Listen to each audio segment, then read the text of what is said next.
आणि माझी पत्नी 31 डिसेंबर 2023 या दिवशी एका विशेष धम्म यात्रेवर निघालो होतो।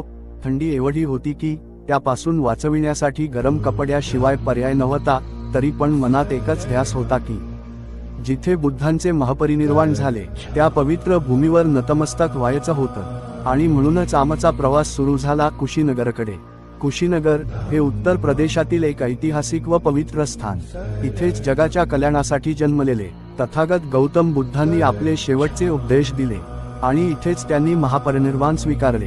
ही भूमी केवळ माती नाही, तर इथे प्रत्येक कणात शांततेची अनुभूती आहे आणि हवेतच एक गूढ अध्यात्म दरवळतं। महापरिनिर्वाण मंदिरात प्रवेश करताच एक वेगळीच ऊर्जा जाणवते।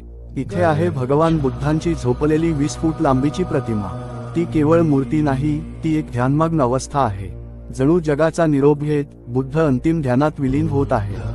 ते शांत डोळे, चेहऱ्यावर समाधान आणि शरीराची विश्रांतीची मुद्रा पाहणाऱ्याच्या मनातही शांती निर्माण करते। त्या प्रतिमेसमोर आम्ही शांतपणे बसलो। मूक संवाद सुरू होता, बुद्ध आणि आत्म्याचा।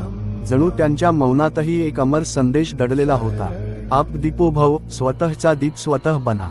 महापरिनिर्वाण मंदिराजवळच आहे प्राचीन बुद्ध स्तूप। या स्तूपाच्या आजूबाजूला इतिहास जिवंत वाटतो। पुन्हा पुन्हा वाटतं इथेच कधीकाळी बुद्ध चालत होते, शिष्यांना उपदेश